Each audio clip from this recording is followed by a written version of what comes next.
It's week 7 of the 5 to 10k programme. We're well into the second half now, and we've only got this week plus one more where we actually have coaching notes. And by the time we get to week 9, you basically know everything that you need to know. So it's not too late to introduce new stuff. We're always introducing new stuff. But by week 8 we want you to be fully equipped so that when you go out in week 9, which is your first full 10k run, you're not worrying about new stuff. Okay, so videos this week, we've got Sage, and he's back talking about running again. So a lot of it is saying the same stuff as we had way back in week 2, but he's putting different inflections on it. And in any case, it's always a good idea to go back over the really important stuff. And in the 10k programme, hills are really important. Even if you don't plan on ever running on hills in the future, to become a better runner, to run further, and particularly when you're looking at the ethos of this programme, to run further or faster for no extra effort. We want our bodies to adapt, to really improve.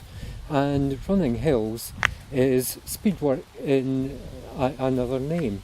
We want to build up, or not so much extra speed. You know that all the way through the programme I keep starting to say speed or pace and then correct myself, because this programme is always focusing on the level of effort. It's the level of effort that's the important thing, because my level of a number 7 out of 10, my pace at a 7 out of 10 will be different to your pace at 7 out of 10, which will be different to somebody else's pace at 7 out of 10. The constant thing is the level of effort.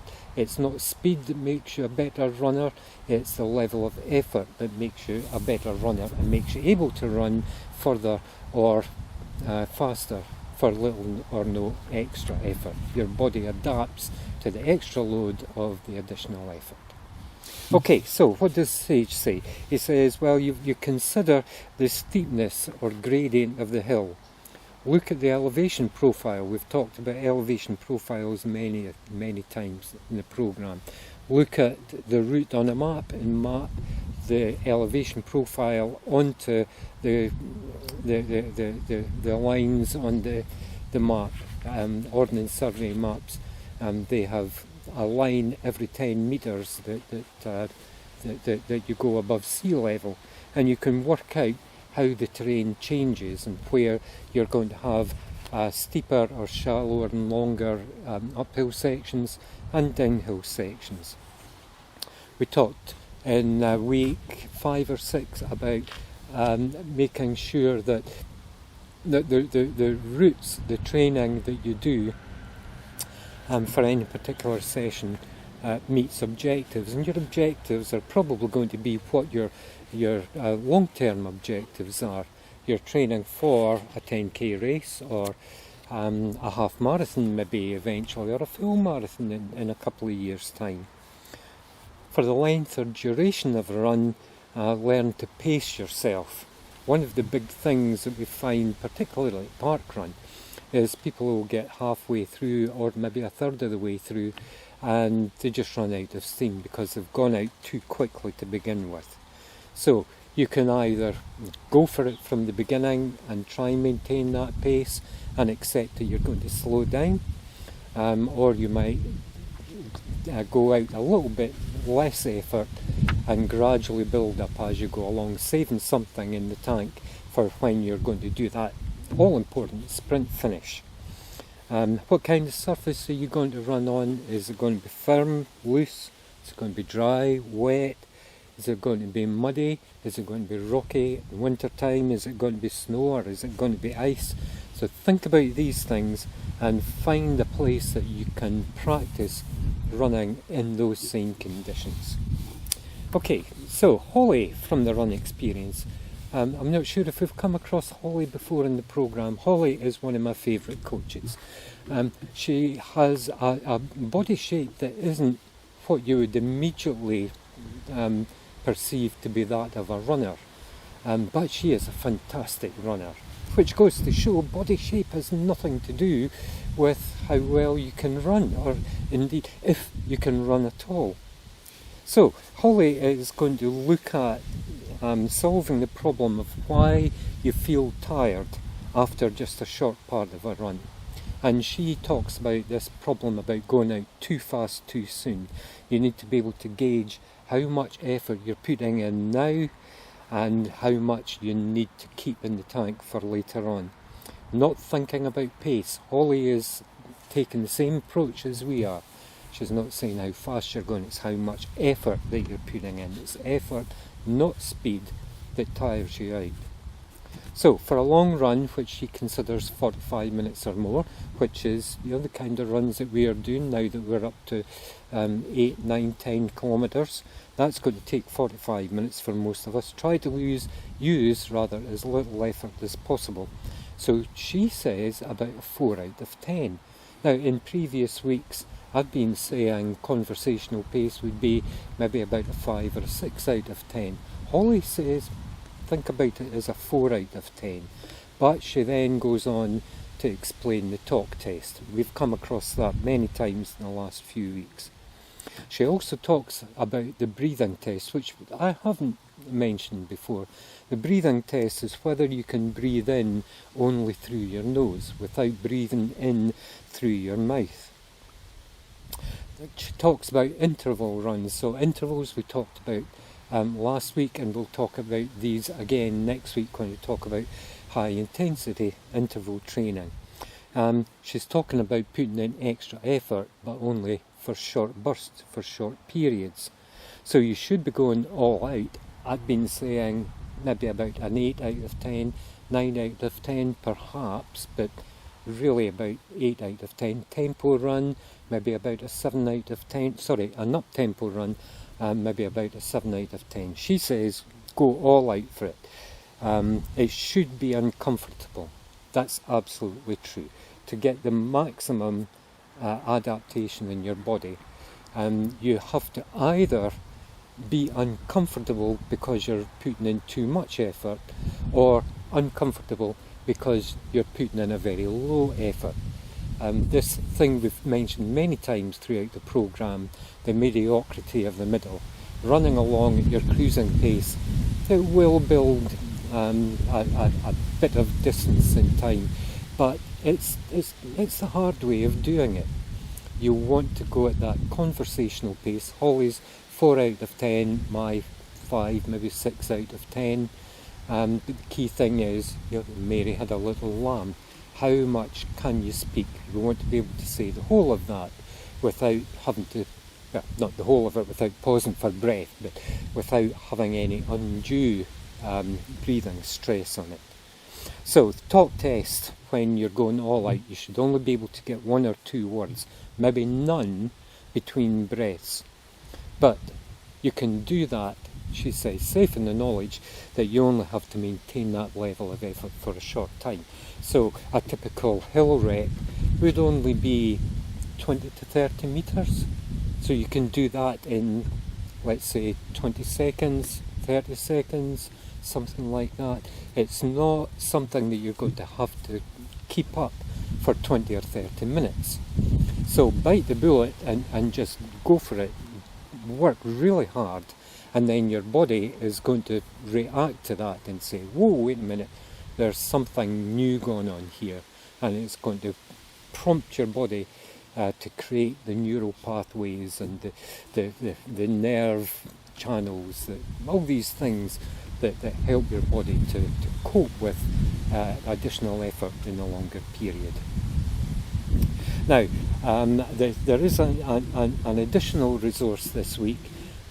Holly has a follow-along hill rep session. Now, you're not going to be able to watch a video while you're doing hill reps, that's pretty clear. What I've done is to take out just the audio part of our video, and that's available as an MP3 file that you can put onto your phone, and you can just listen to that as you're going along. A bit like Couch to 5K podcasts. Holly's going to tell you when to start, when to stop, when to run hard, when to recover, and so on. It's a really, really good way of working, and I still use that today when I'm trying to improve. Now, as we're going through the group session this week, we are going to go up to the Tyndall Bruce Monument. And in week 5, we went up the zigzags, and then we came back down the road. We came down past what we call the S-bend, and then we went down to the Witch's Cave. This time we're going to go up the S-bend, which I still find difficult. I've always found the S-bend difficult. Other people can manage it without too much problem. Up the S-bend all the way up to the monument, and then we'll have a break there, take in the views. On the way back down, remember when we came up the S-bend, it was really, really steep. It was not the S-bend, the zigzag. It was really steep. It was so steep that the path went in 2 or 3 sections with almost hairpin bends to help you cope with that gradient. This time we're going to go down that. Now, we did talk in week 5 about downhill running, and we said when we are coming down here in week 7, the key thing is not just to take baby steps, but to take really tiny steps. You really don't want to go hard down there, particularly because there's quite a sharp right-hand bend as you're coming down. And if you don't make it round that bend, it's more or less a fresh air drop on the outside. So you do need to keep control, so be careful when you get there. Before that, we'll stop when we come down from the monument. We'll turn off the gravel road, the estate road, onto the side track that takes us to the zigzags. Now at this point we'll stop, because I want to give you a little bit of a tip about coping with short uphills that follow a downhill section. So there is a little section just after we turn onto the track where it's quite steep downhill for about 10 metres, and then it bottoms out and immediately runs straight up again and takes you over to the zigzags. Now in the past I've kind of told people or advised people the best way to approach this is to run hard on the downhill part, and your speed will carry you up, your momentum will carry you up the other side. Not all the way to the top, but certainly part of the way, a third or a half the way. And it's this thing about reducing the amount of energy you're using. Week 5 we talked about running downhill using the chi approach, leaning forward, so your body weight, you're in this perpetual state of falling over, and you go much faster downhill, but you don't really use very much energy at all. Same kind of approach here. If you run hard downhill with into like a valley, I suppose, you're running downhill, your momentum will carry you up the other side. Now, word of caution, because in, what's this now, 2024, 2022 I think it was, we had a group, and one of the participants took me at my word, and he went hammering down that section. What I had failed to appreciate was that just before you get to the bottom, the track actually turns to the left and then goes back uphill, and this poor soul went flying down, and when he turned to the left, the centrifugal force, I guess it would be, forced him to be going straight on, and he didn't make it on the left-hander. He tumbled down, and he skinned all his hand and his knee, and it was very unfortunate, and I really felt bad about that. But I'd never come across anybody that went quite as fast down that section. So just a word of caution on that. You do want to go downhill at that bit and let your momentum carry you uphill, but please exercise a bit of caution. Just don't go too fast down there. We'll stop before we go down it anyway, and I'll just remind you about that. Okay, so Science of Ultra for this week, we're talking about the science of foot care. That's shoes, socks, blisters, that kind of stuff. Hopefully we won't get too many blisters in our running career, but as you start running longer distances, particularly before your feet get really hardened up, then you do sometimes get blisters, particularly if your feet are wet, in my experience. If you are running in the rain or in the snow, and you just keep on running for a long distance, then that's when you're more likely to get blisters. Anyway, let's talk about shoes. How long should shoes last? And the general perception is, the general rule is, your shoes should last about 500 miles. About 500 miles, if you do a couple of 5Ks a week, then that's 3 miles, so your shoes are going to last you a couple of years. If you're running 50 miles a week, you're only going to get 10 weeks out of your shoes. So I don't think I'd like to buy a new pair of shoes every 10 weeks. Myself, I think I tend to keep them at least a year. You kind of start to get to know when your shoes need to get renewed. You start, your soles start to feel the impact, because the insoles and the midsoles have lost their sponginess, their ability to absorb the shocks. Just as your experience of running increases, your understanding and your perception of when it's time to get new shoes improves too. So we do keep wearing out our shoes, and it's a big problem. They lose their cushioning. Because you lose your cushioning, then the way that you run, your biomechanics changes, your foot strike changes, your gait changes, the stresses in your muscles and so on, this kinetic chain that we talk about from your hips down to the tips of your big toe, they all change. So everything changes as your shoes wear out, and the more worn they are, the more it's going to change. So that means that you become more susceptible to injury, doesn't it? So we do need to pay attention to caring for our feet and our shoes. Basically, if failing shoes no longer give you the arch support that you need, you might be unaware of it, but your feet are going to let you know. You're going to get a dull ache in the arch of your foot. So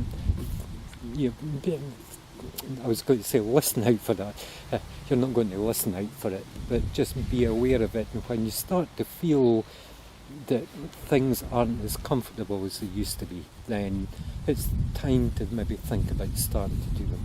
What I tend to do is I always have a new pair of shoes in my wardrobe ready to go, so that when I do need to change my shoes, they're there.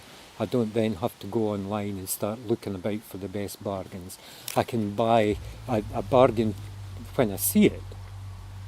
Generally at the end of a season, or when there's a new version of a shoe comes in, you can get the old version at a reduced rate. So buy them then, have them ready to go when you actually need them. If your shoes are old, and this is important, we don't think about the insoles. If your shoes are old, the insoles are equally old. That might be all you need really to give them a new lease of life, a new pair of insoles. You can buy loads of really good quality insoles, lots of places. And if it's the insoles that have compressed, but the midsole is still reasonably okay, and your outsole, the wearing part of it is still okay, then you can get maybe another 2 or 3 months out of them. So that's a nice little tip. Look after your insoles, keep watching them, and when they get to a point where they're not giving you that bit of cushioning anymore, throw them away, put a new pair in. Then thinking about socks. Your socks need to fit properly. I said about blisters, if your socks get wet, you're more susceptible to blisters. If your socks don't fit properly in the first place, that's going to be a major problem. If they're a little bit on the big side, they'll ruck up, and your feet will move over the top of the the folds, so your sock sits on your insole, but your foot is sliding back and forward, and it's creating friction, building up heat, and that's what's going to cause your blister. So make sure you get them that fit properly. Tight ones, they're just going to be uncomfortable, but certainly ones which are loose. Maybe socks that are a little bit too thick might be a problem. You can get socks which have got double soles. They're really, really good. If you can find those, I would invest in them. Essentially what's happening there is the outer part of the sole rests on your insole of your shoe, and the inside skin rests on your shoe. So, your foot. That means that your foot can move back and forward and side to side, but it's not getting the friction. The two parts of your sock are sliding across each other. That's really, really good. Sweaty socks. Well, sweaty socks are good, they're much the same as wet socks. Fluid there. They're wet. That's going to maybe make you a bit more prone to socks. So if you're doing a really long run and you are prone, we all have different levels of sweating. If you are prone for sweating, it could be worth spending a minute just taking your shoes off, taking a pair of socks off, putting a dry pair on and getting them on. That minute or 2 minutes that you're going to lose by changing your socks halfway through a marathon, you'll much more than make that up in the time that you would lose if you'd got a blister. Blister will cost you, a huge amount of time. Okay, you can get socks which are handed. You've got a left side and a right side. So your left sock has an L and your right sock has an R. Don't mix them up. The difference between them is in the toe area. They're different shapes, and some might also give different levels of not different levels of support to the arch, but tailor the support to the arch for each particular foot. Now that one, I've had many socks. I've had them sided and non-sided. I've used my socks on the wrong feet, left foot, left sock on the right foot, and so on, many times. Sometimes, you find that your big toe is where your socks wear out. So if you've got two pairs of socks that are the same and you wear out the big toe, you get a hole at your big toe on the left one and a hole at your big toe on the right one. You can swap them round. I've done that many times. I'm currently doing that with socks that I'm wearing, and it's never given me a problem. The most important factor to me is, are they comfortable? Some people like long socks, like I do. I like the ones that come up my shin. Other people like ankle socks. I like thicker socks. Other people like thin socks. There's no correct pair of socks, like there's no correct pair of shoes. What is right for you is what's right for you. Fitting shoes, going back to the shoes, like your socks, they need to fit properly. Now, in the Science of Ultra episode today, or this week, he says that as you run, your feet expand. You might need to go up half a size or even a full size from your day-to-day shoes that you just walk around the streets. That's received wisdom, and there's a lot of research to back it up. But remember one of the Science of Ultras a couple of episodes back, I think the one where we were talking about biomechanics, and that researcher was saying, well, people say that as you run longer distances, your feet expand and you might need to go up a full size on your shoes. But they had done research and they discovered that your feet don't actually expand. It's a bit of a myth. Now, we've got two scientists doing different sets of research coming up with different conclusions. Which one is right, which one is wrong? I think all we can say really is that the jury's out on that one. I tend to run half a size bigger, and that seems to suit me okay. I think that's what suits most people. I would certainly say that running half a size bigger is better than running your normal size and having your feet constrained. But you have to try things out and learn from experience. When you're going for new shoes, this is a really good tip. When you're going to buy new shoes, when you get to the shop, take out the insole and stand on top of it and look to see where your feet lies. If your toes hang over the end of the insole, if your toes hang over the front of the insole, then that shoe is too small for you. You should have your toes and your heel sitting on the insole. Also, wear your running socks that you're going to wear, because that's going to affect the overall length of your feet. Last thing on this bit is that your shoes should fit well even before you tie your laces. It should be a snug fit all the way around. You shouldn't be using your laces to make up for the fact that your shoes are loose in your shoes. Sorry, your feet are loose in your shoes. You can, to a certain extent, if you've bought a pair of shoes because one size is too small, another one is slightly too big, you can get round that by using thicker socks. You can also use lace locking techniques to pull your foot back into the heel cup.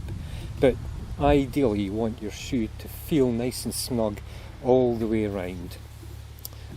Just finishing up now, I'm thinking about hygiene, and a couple of good ideas here. When washing your running socks, turn them inside out so that any dry skin is going to get flushed away. If you just put them straight into the wash, that dry skin is just going to build up inside your socks. And I've come across it myself where the front of the sock becomes really quite hard even after using fabric conditioner. It just goes rock hard and eventually throw them away. That's actually dry skin that's making it that way. Take your insoles out of your shoes from time to time and wash them separate from the rest of your shoes, and wash out underneath your insoles, get rid of any grit that's there. After you've showered, dry between your toes and use powder if necessary. Feel your soles and toes and feel for any hard skin, and get a pumice stone or one of these skin file things to take that hard skin away before it really gets too hard. Clipping your toenails, I think, is really important. I mentioned a couple of minutes ago about how your big toe tends to create holes in your socks. It's your toenail, and if your toenail is too long and protrudes a bit, then it's effectively cutting through the fibres in your socks. So what we want to do is to cut your nails straight across, and your big toe, get a nail file and file it so that you have a smooth progression from the top of your toe, this bit here, over onto your nail. You shouldn't be able to feel anything sharp. You shouldn't feel a ridge. It should just be a smooth progression. Right, that's kind of taking things maybe to an extreme, but hey, it's going to save you having to keep replacing your socks all the time, and it makes it more comfortable as well, I find. Blisters, this is the last thing. Blisters, we get these because something's not fitting properly. We've got pressure on the skin. Sometimes gentle rubbing, that moving back and forward, that doesn't necessarily cause blisters. It just causes hardness, and it's tight fitting that causes additional friction. That's what causes the blisters. Now, received wisdom is that if you get a blister, last thing you do is burst it. For us runners, the first thing you do is to burst that blister. There's no credit given for running on blistered feet. If you want to keep running, if you want to stop, that's fine. If you want to keep running, then we want to just take a pin and pierce the blister, not on the top but around the bottom, and you want to pierce it in several places. And when your needle is in, or pin is in, you want to move it around, not just put it in and out. You want to open up that hole, otherwise it will just heal up again.